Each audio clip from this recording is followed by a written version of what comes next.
Okay, welcome back sa business management and organization natin. So, we are now in our week 7. Ayan, sa subject natin na business management and organization. Okay?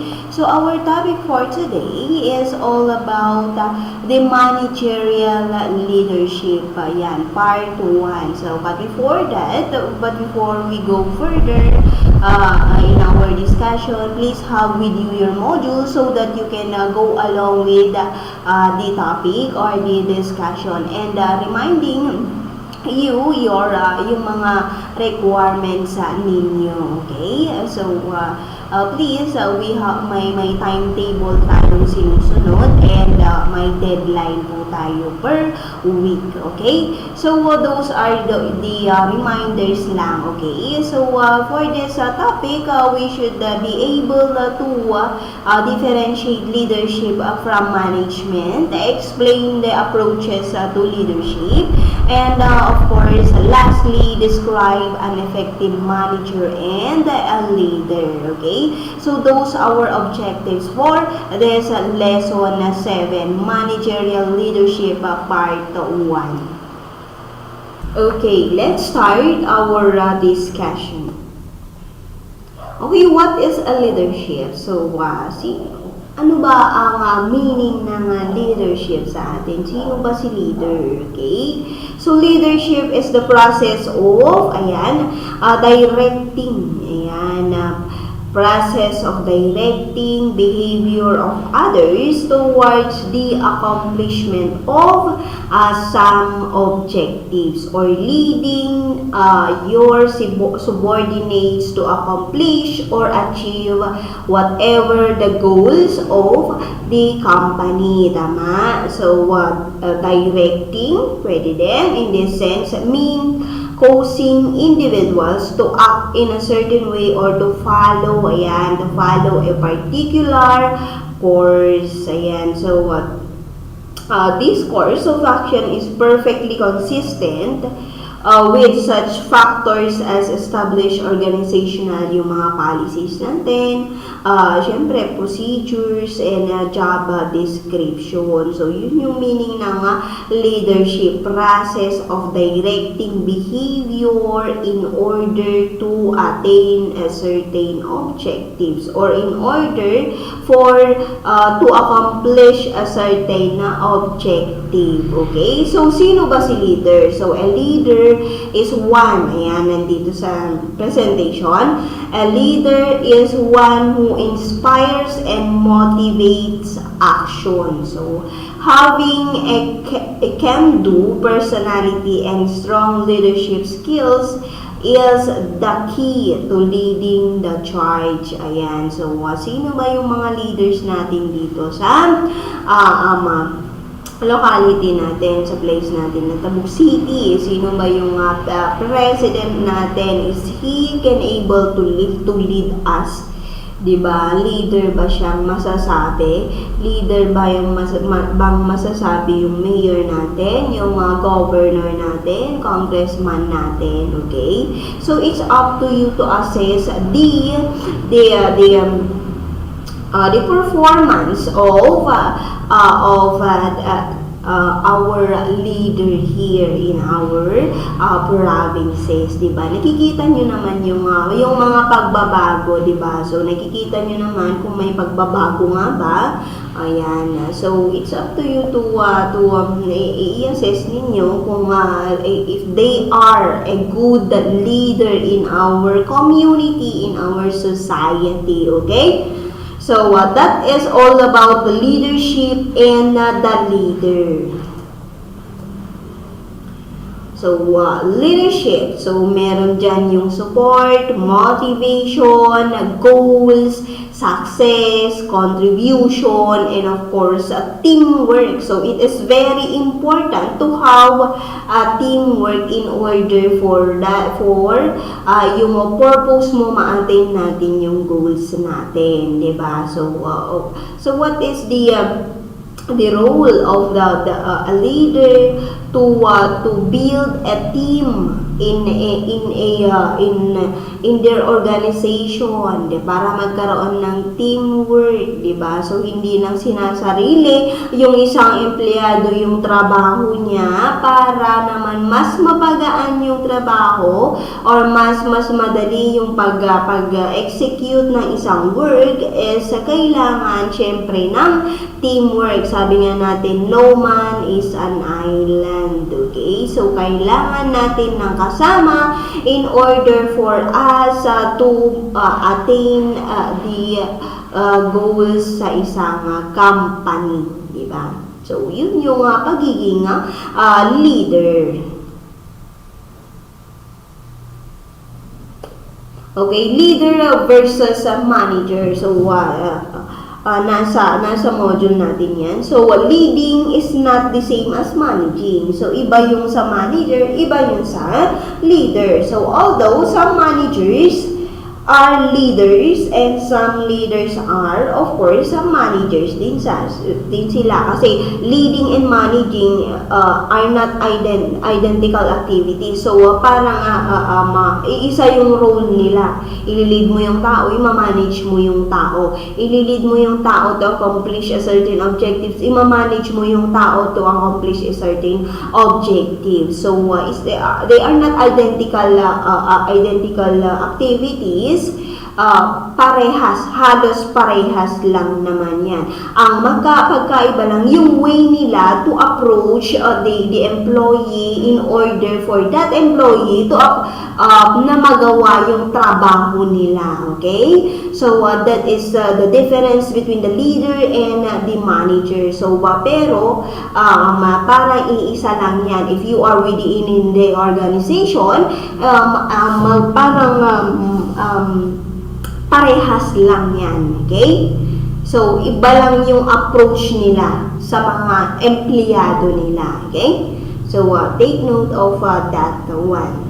Okay, according to Theodore Levitt, management consists of, number 1, we have the rational assessment of situation and the systematic selection of goals and purposes. So, what is to be done? Ano yung kailangan mo kailangan ng management na magawa, di ba? So, it is aligned with the goals and objectives of the company or the organization, tama? Okay, the systematic development of strategies to achieve these goals. So, ano ba yung mga strategies mo or systematic development strategies to achieve these goals? So, what are your strategies? The marshalling of the required resources. So, may resources ka ba to attain that goal?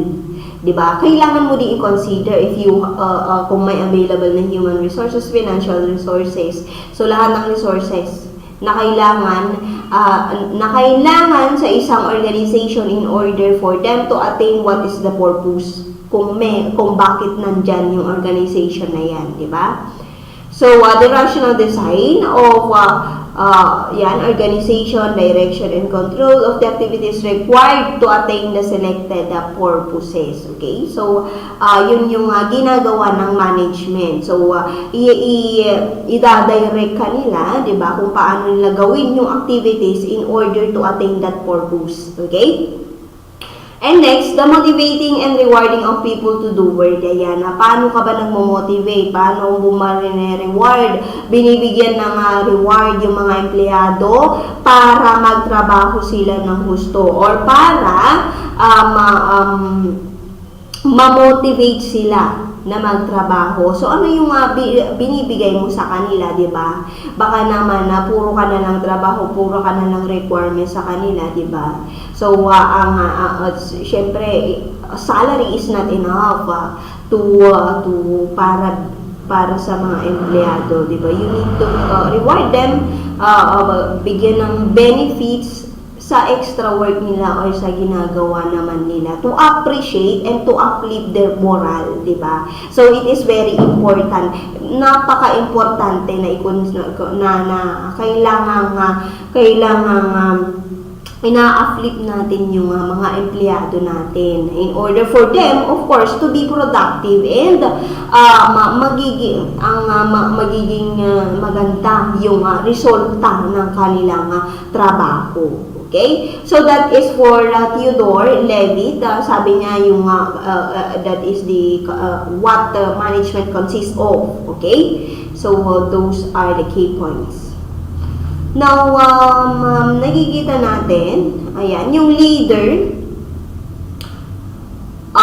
what is the difference between this picture, okay? So, leader, kasama niya yung mga team niya in order para magawa yung trabaho. Si manager, hindi. Siya yung taga-man sa mga empleyado para magawa yung trabaho. Ayan, did you see the difference? Sabi ko nga kanina, it depends on how, parang parehas lang yan, leading and managing, pero it depends on how to approach their employees kung paano nila ipagawa yung isang trabaho na yun sa kanilang subordinate. So, sa pag-leader, kasama nila yung leader nila na to accomplish that work. Pero kapag si manager, ayan, taga-man lang siya. Ganito yung kawin ninyo, ito yung trabaho ninyo. So, that is the difference. Ayan, manager versus leader. So, si manager, nagbibigay lang siya ng kung ano yung dapat gawin, gives direction. Ayan, has subordinates. May subordinates siya. O, nakita niyo dito sa picture, ayan, holds authority. May authority. Diba? Ako yung manager dito, dapat ako yung sundin ninyo. Diba? So, tells you what? Ano ba yung kailangan mong trabahuin? Ano ba yung kailangan mong i-accomplish? Ayan. Has good ideas, of course. Reacts to change. Ayan. Open naman siya sa pagbabago or change na sinasabi natin. Tries to be a hero. Bakit nga ba tries to be a hero? It's the manager. Hindi siya tumutulong sa mga gawain dun sa organization. Minaman niya lang yung kung ano yung ginagawa nila, di ba? Exercise, ayan, exercise power. But for a leader, ayan, sisik siya ng questions with his or her subordinates. Ayan, may followers siya, motivational siya, shows you how, ayan, kung paano nyo gawin. So, kapag si manager, ito yung gawin mo, sabi niya, si leader, ito yung kung paano mo gawin yung isang bagay. Yan, actions, goods, ideas. Creates change, so hindi siya nagre-react sa change. Si manager, kung may kailangang mabago, nagre-react siya. Doon dito sa leader, it creates siya yung gumagawa sa pagbabago in order para naman sa kabubuti ng isang organization. Tama? Makes heroes. Ayan. So, hindi siya hero sa sarili niya, di ba? So, gumagawa siya ng mga heroes. Ayan, develops power, okay? So, hindi gaya ni manager na he or she exercises a power. Pero sa leader, develops a power, okay? So, you know already the difference between the leader and the manager. Now, let's go to the primary activities of the effective manager and a leader. So, what are the primary activities? Ano yung mga activities ng mga manager at saka leader? So, number one, we have here in terms of attitude towards subordinates. So, ano ba dapat yung attitude mo para sa mga empleyado mo or sa mga subordinates mo? Ayan, number one, nasa module natin, ayan, has confidence towards subordinates and conveys this confidence. Ayan. trust and confidence ka sa mga empleyado mo na kaya nilang gawin yung sinasabi mo. Okay? Is approachable and friendly. Ayan, is eager to help subordinates to be more effective. Ayan. To be more effective and works at removing obstacles to achievements. Ayan.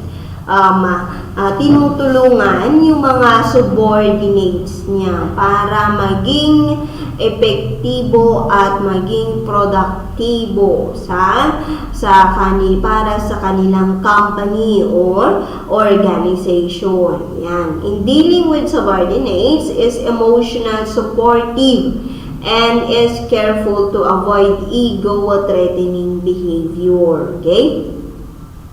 Tries to minimize stress in relationship with subordinates to avoid diminishing with subordinates use of intellectual capabilities. So, yung effective leader, minimize niya yung stress ng isang empleyado para hindi ma-avoid yung paghina ng isang empleyado or yung capabilities niya or yung intellectual capabilities niya. Okay? Permits subordinates to have latitude in the solution of the work problems where the subordinates genuinely can result in gains and where standardization in method is not imperative. So, ito yung sinasabi ko that what you should consider your subordinates' ideas. Diba? Malay natin mas maganda yung idea ng subordinates mo kaysa sa ikaw. Diba? So, we need to consider that also. Is cognizant of the need for leadership styles to be somewhat different. Ayan.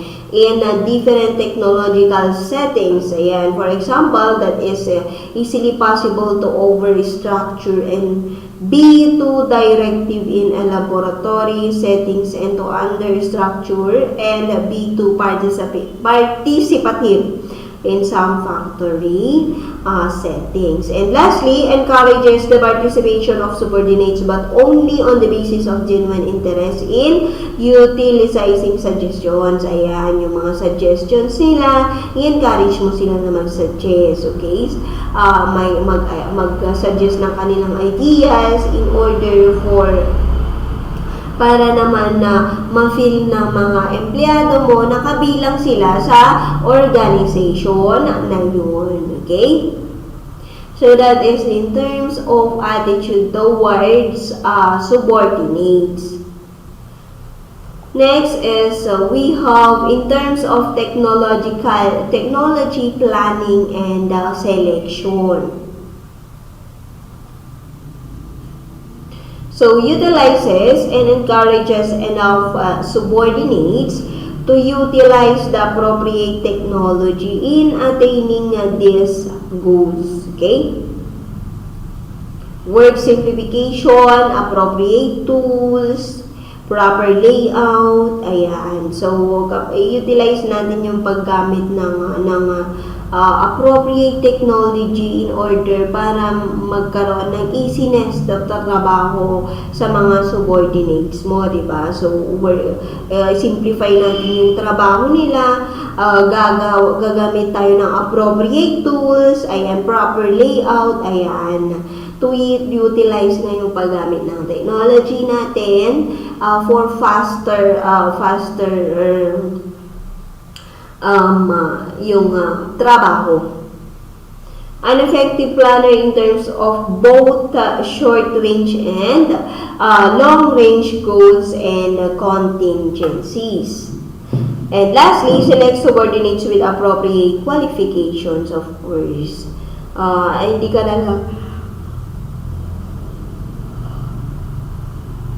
Hindi ka lang basta-basta nag-hire ng isang subordinates or isang empleyado. Okay, next is in terms of performance standards and appraisal. So, works with subordinates in establishing attainable but high performance. Ayan. And high goals which are consistent with, of course, the goals of the enterprise. So, performance standards ka. Ayan, kapag naka-accomplish yung empleyado mo, ayan, how will you appraise them? Ayan, syempre, i-appraise mo sila na naka-attain sila ng goals para sa isang enterprise or para sa inyong organization. Tama? So, appraise subordinates as early as possible is an objective. Ayan. So, kailangan mong uy, ang ganda ng ginawa mo, di ba? Maganda to para sa company, maganda yung naisip mo dito. Kailangan i-adapt natin yan, maganda yung idea mo, di ba? Sabi ko nga, napapagaan or napapaganda yung loob ng isang empleyado kapag yan yung sinasabi ng isang boss, di ba? So, measurable performance but makes compensation and promotion judgment. So, kapag in-appraise mo siya, maganda yung performance niya kasi may performance standards ka, na-attain niya yun. Ayan na, syempre, bigyan mo siya ng dagdag na compensation and promotion. So, yun yung on the basis of, ayan, sa total performance naman yan. Okay? So, that is the number 3 in terms of performance standard and appraisal. Next is in terms of linking pin function. So, what is the linking? Ayan, you link your department to other department in order to accomplish a certain goal. Ayan. So, an effective link and with higher management and other groups within the enterprise in facilitating task performance. Okay? So, linking pin function. So, meron na dapat yan. Okay? In terms of rewards and correction. So, ito naman, give recognitions to good work. Ayan, sabi ko nga kanina na appraise mo yung trabaho ng isang empleyado. Ayan, magbigay ka ng recognition. Ito yung ginawa ni Miss Carmina, ito yung idea niya. So, ganun yung sabihin mo. Okay? Uses subordinates mistakes as educational opportunity rather than opportunity for, ayan, punishment. Okay? So, ayan, in terms of rewards and recognition. So, those are the primary activities of the effective manager and a leader.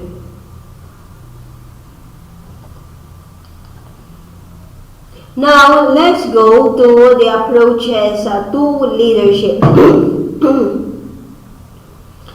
So, number 1, ayan.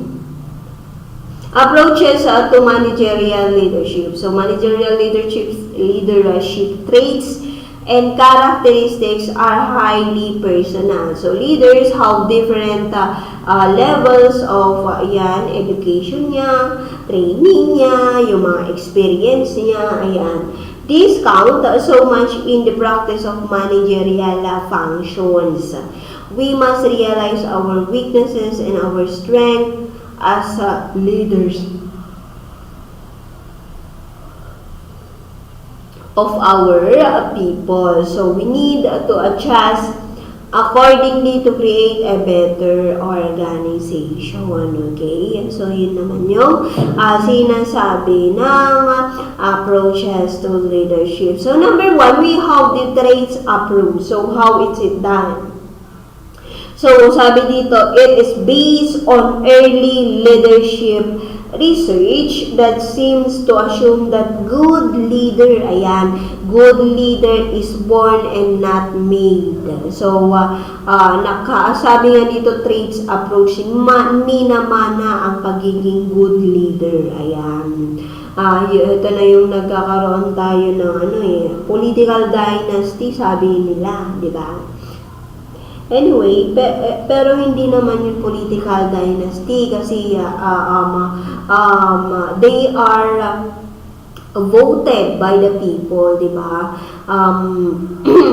sila naman yung gusto ng maraming ng taong bayan, di ba? So they are not in political dynasty, kapag si mayor, vice mayor, ayan, pagkakamag-anak lahat yung mga yan, governor, ayan, presidente, ayan, gaya ng mga Duterte.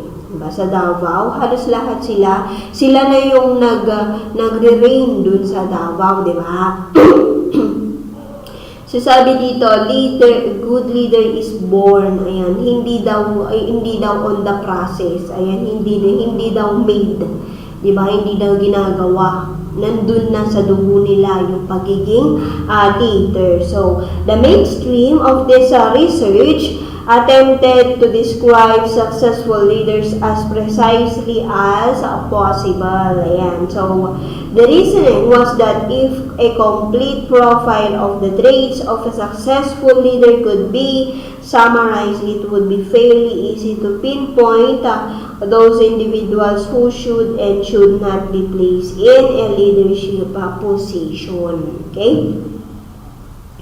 So, one summary of the study concludes that successful leaders tend to possess the following characteristics. So, sabi dito sa traits approach, may 10 successful leaders sila tend to possess the following characteristics. So, number 1, intelligence. Ayan. Including judgmental and verbal ability, past achievements, in scholarship, di ba? Kapag elementary ka pa lang, high school ka pa lang, college ka, di ba? Nag-a-attain, you are an achiever. Ayan, achiever student ka na, di ba? So, nakikitaan na doon yung pagiging, yung possibility na pwede kang maging leader in your own city, di ba? Or in your own organization. Ayan, emotional maturity and stability. May hindi ka na yung mature ka na sa lahat ng bagay. Okay? Dependability, hindi ka na you are not depending anymore to your parents. Ayan, persistence and drive for continuing. Ayan, yung achievements na kailangan mong gawin para maging successful ka sa buhay mo. So, the skill to participate socially and adapt to various groups. So, you are easily easily adapt in various groups. Ayan, madali mo lang i-acquaint yung self mo sa isang bagay or sa mga iba't ibang groups or cultures na meron yung mga tao doon. Okay? A desire for status and socio-economic position. Okay? So, that is for the traits approach. And number 2, we have the situational approach. So, ano naman yung sinasabi dito sa situational? So, it depends on the situation ng pagiging leader ko. Ganun ba yun? So, paano yung situational approach na sinasabi natin? So, based on the assumption that all instances of successful leaderships are somewhat different and require unique combination of leaders. Ayan, kapag situational, unique combination of leaders, followers, and leadership situations or dun sa sitwasyon na yun. Okay? So, successful leadership is a function of the leader, so the follower and the situation. So, in other words, the leader, the follower, and the situation must be appropriate for one another if a leadership attempt is to be successful. So lahat yan, yung situation, ayan, yung situation na yan, ano ba yung ongoing na situation sa isang organization. So, yung sino ba yung mga leader mo, sino ba yung mga follower mo. So, para magkaroon ng leadership and magawang successful yung isang bagay, ayan. Ito yung sinasabi sa situational approach. Okay? So, we must approaches to managerial leadership. So, ano ba yung mga kailangan nating i-consider? Okay? We must be aware totally that leadership is not an institution by itself nor operate in a vacuum. So, it is a dynamic system. Social interaction where groups and situations vary at different industries and organization. So, yun naman yung sa approaches of managerial leadership. So, may system sila para sa mga social interactions nila, para sa mga groups nila, kung ano ba yung situations. It will vary the different industries and organizations na kinabibilangan nila. Okay? So, we must consider the following situations in exercise of managerial leadership. So, number one, we have here the desire of the people in the group. So, ano ba yung desire mo para sa mga tao, para sa mga empleyado mo, or para sa organization na kinabibilangan mo, di ba? Number 2 is the level of management expectations of accomplishment. So, paano ba yung expectation ng management sa'yo sa mga accomplishments mo? Okay, the level of satisfaction and challenges of the position. So, how will paano yung challenges, paano yung are they satisfied with your work, di ba? Satisfaction nila. The level of respect needed in the performance of the job. Ayan, kailangan din ng respeto sa isa't isa, di ba? Kung iba yung trabaho na, you need to respect one another, di ba? In an organization, respect begets respect. So, kung marunong kang magrespeto, makakakuha ka ng respeto sa iba, di ba? Excuse me.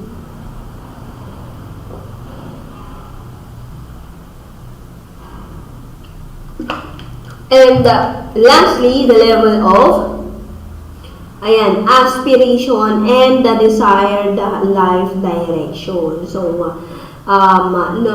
sa isang organization, nakabilang ka, nagtatrabaho ka, ano ba yung aspiration mo or yung desire mo, so hanggang dun ka na lang ba sa organization na yun, or you aim to top the management. Ayan. So, ano ba yung direction mo? Okay?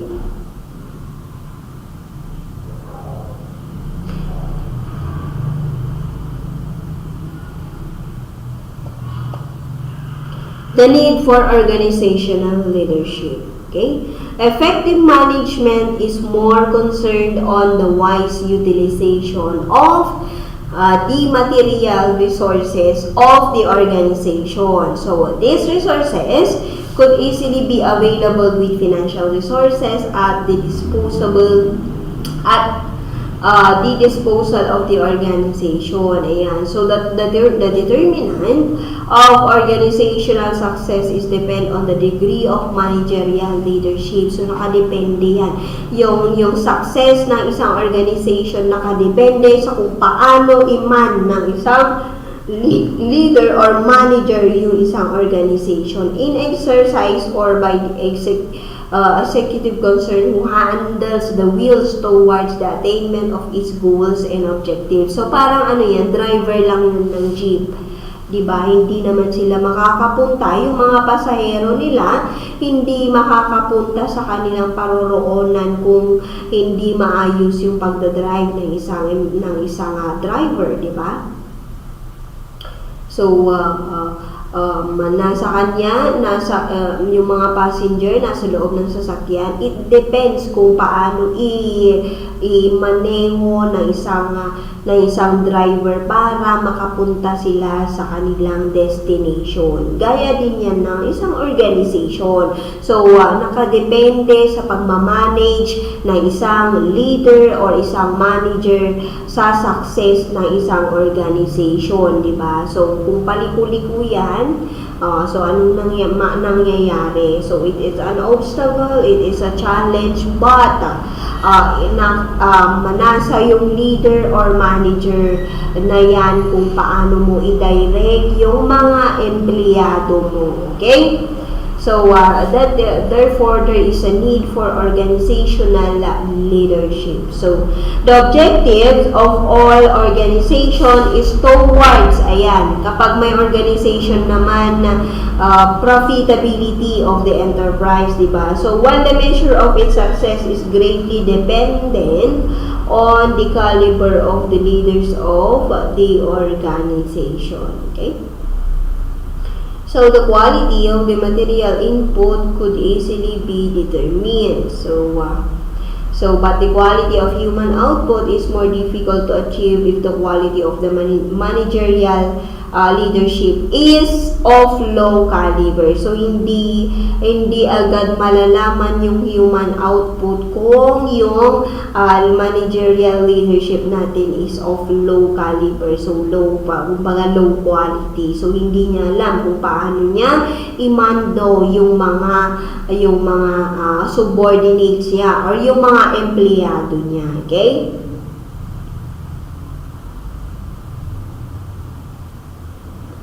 So, the delivery of the managerial task becomes more interesting and satisfying when the obstacles to progress are overcome with the implementation of quality managerial leaderships. Okay? So, that is for the need for organizational leadership. Okay? We reach the end of our topic and now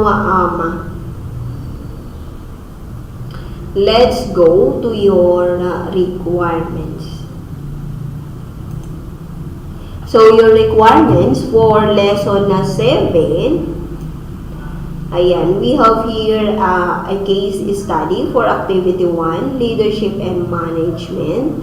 Ayan, and dito, choose and answer 3 questions only below. So, basahin niyo yung case study and magsagot lang kayo sa 3 question. Ayan, choose only 3 questions.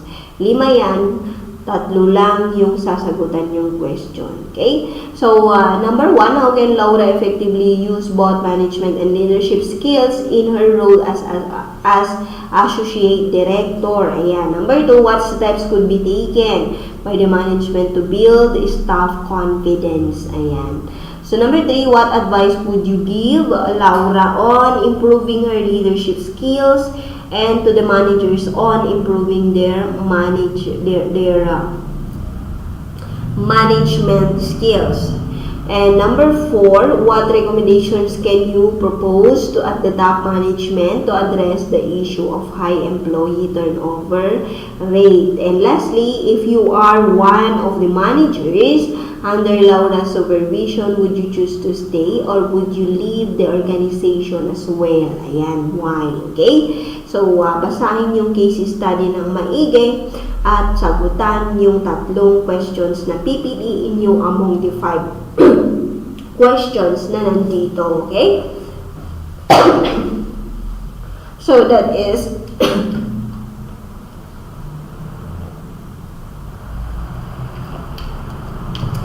for our lesson 7 for business management and organization. So, I hope na naintindihan natin yung lessons, and if you have excuse me, if you have any queries, mag-message lang kayo sa messenger. Okay? Keep safe and bye-bye.